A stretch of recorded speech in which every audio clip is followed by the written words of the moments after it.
Hello, Susan. Hi, Sus! Yes, good morning, morning. Lynn. Good morning, Arn. Arn, balik po tayo dito sa Election 101 para sa Election 2010. Ayan, at siyempre kasama pa rin natin si Attorney Calleja para po magbigay ng sagot doon sa mga sitwasyong maaari natin ma-encounter sa darating na Lunes sa pagkakas natin ng ating mga boto. Okay, so ganito, halimbawa, paano kung ganito ang inyong naging problema?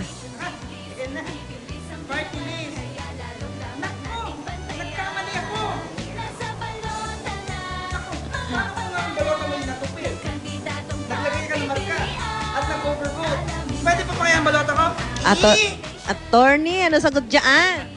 Simple lang po, no? Unang-una, dapat wag po natin tutupuin yung ating balota. Although hindi naman siya ma-automatic na ma-invalido ang ating balota. Pero baka makatama po yan kasi tignan po natin itong mga size na yun. Kung ito po ay tamaan, baka hindi ma-count o mabilang ng tama yung ating balota.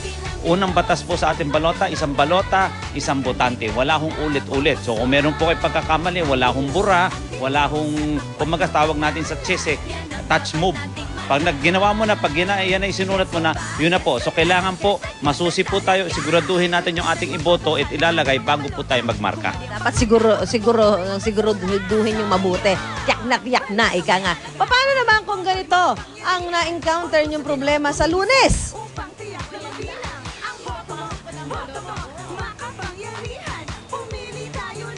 Ayan.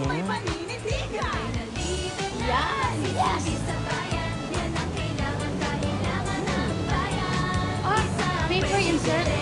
Oh, this verify. Ay, Ay. naku po! Paano kung niluwa naman ang balota ko? Naku!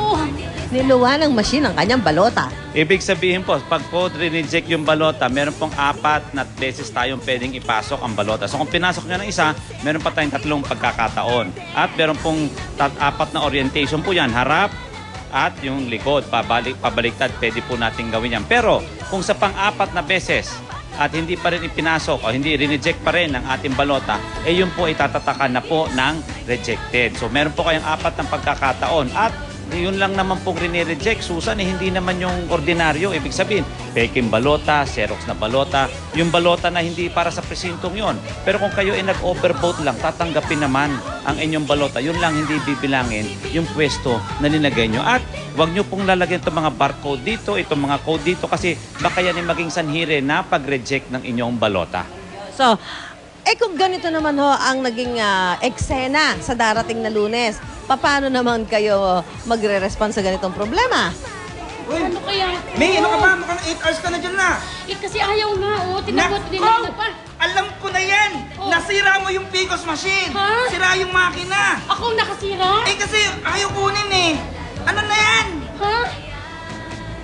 Nasira ang machine? Una, Susan, paalala ko lang po, no, yung ating pong pagboto, yung ating pagpasok ng balota sa Picos machine, personal na trabaho ng botante. Huwag nyo hong gagayahin na dalawa po sila nagsisiksikan sa isang Picos machine. Kailangan one at a time. Pangalawa po, kung nasira po yung Picos machine, meron po tayong mga sinasawang na continuity plan.